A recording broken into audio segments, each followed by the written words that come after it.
So, what's up guys? Welcome back to my YouTube channel. So, kamusta kayong lahat guys? Good morning sa inyong lahat. At nandito ako ngayon nga sa pinakamagandang lugar na nakita ko, parang paraiso para sa akin, ang British Virgin Island.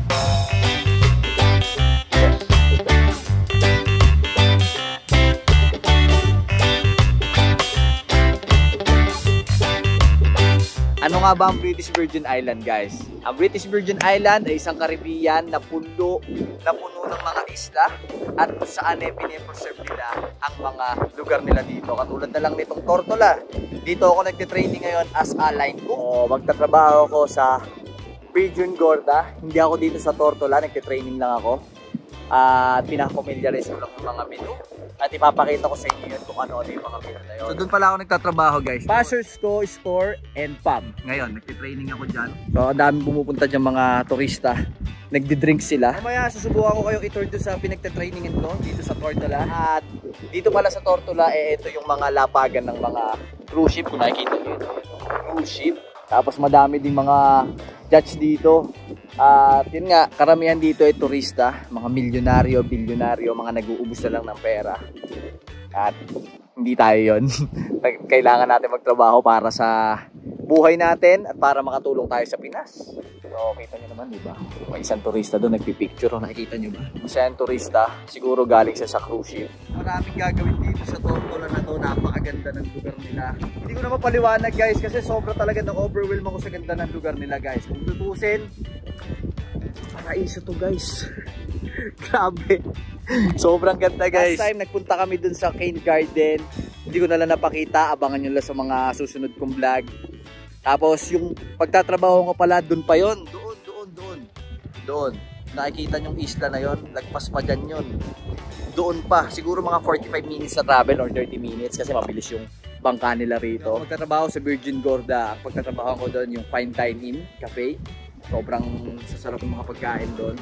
Abangan nyo yun yung mga pwede nyo abangan dito sa channel ko. At ipapakita ko sa inyo kung paano lutuin yung mga yun. At itutur ko din kayo dito kung saan ako pinaka na-amaze na lugar. Paraiso to guys para sa akin. Kung naghahanap ka ng peace of mind guys. Saka eto pala guys, may share pala ako sa inyo na isang secret nila. So makikita nyo dito yung nature's ang British Virgin Island ay isa ding nature's little secret. Ibig sabihin, pinapreserve talaga nila ito. Kung makapupunta kayo dito guys, walang mall, walang public vehicle like bus or any building na malalaki. At eto pa isa guys, kung makikita nyo yung mga bahay na yan, no? Diyan po mga naninirahan ng mga bilyonarong tao dito sa Tortola, dito sa British Virgin Island. So, sobrang dami ng pera nila, naghahanap na sila ng peace of mind. Subukan natin mag-drone sa ibang araw. Pakita ko sa inyo yung buong isla. Nakaka-amaze dito guys, sobrang linaw ng tubig. Tignan nyo na lang guys para maniwala kayo sa...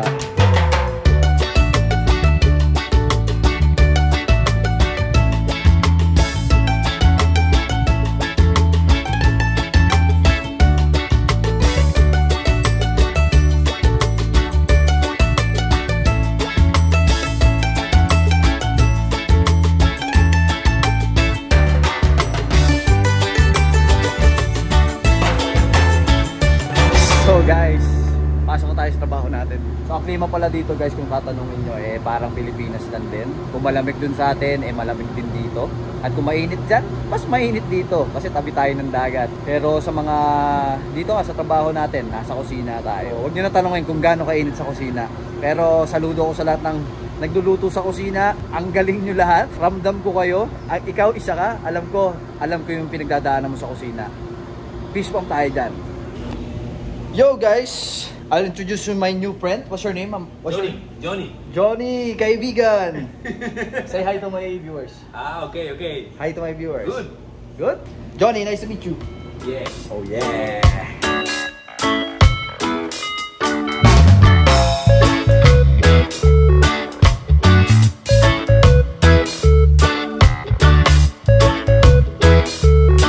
So what's up guys? Naka-duty na ako ngayon. At may kasama ako dito si Kuya Gringo. Kuya Gringo, pakilala mo taga saan ako kay Gringo? Santa Maria, Bulacan. Santa Maria. Oy, kababaya! Kababaya! So dito, ilang taon na dito kay Gringo? mga ilang months? 4 months. So, at least nauna ka sa akin. So, respect the ass, di ba? So, si Kuya Gringo pala isang line cook dito. Katulad ko, trainee ako dito. Pero sabi ko sa inyo kanina, hindi ako dito sa Tortolad. Doon ako sa kabila, sa Virgin Gorda. Mas malaki yung kusina doon. At iba din yung niluluto. Dito kasi para mga western cuisine, Caribbean na simple. Tapos may mga rice din, rice meal. And karamihan dito, mga talagang dumadaan lang para mag-drinks. Kaya nga, mamaya ituturo ko kayo dito sa pinaka lugar na pinagtatrabaho ako. Workplace, kumbaga. Dito sa Passer, Co-Store, and Pub.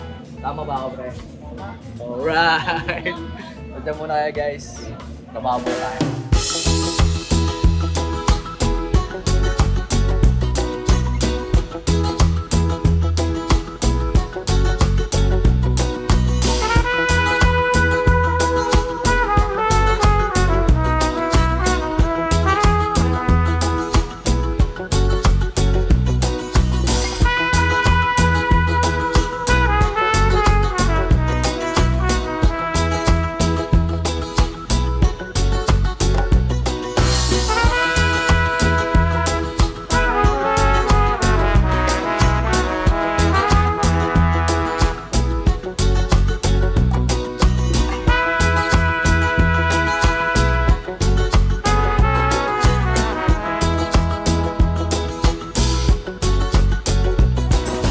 So what's up guys, tapos na ang ating duty, tayo uwi na.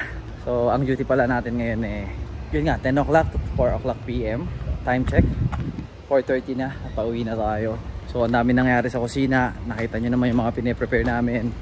So sobrang easy lang din nun. At ayun, thank God di tayo nagkamali. Big shoutout pala sa mga taga dito sa British Virgin Island na kabayan ko. Kung sino man kayo, mag-ingat kayo parate. Tuloy lang ang trabaho at pagsusumika para sa pamilya at para sa mga magulang natin.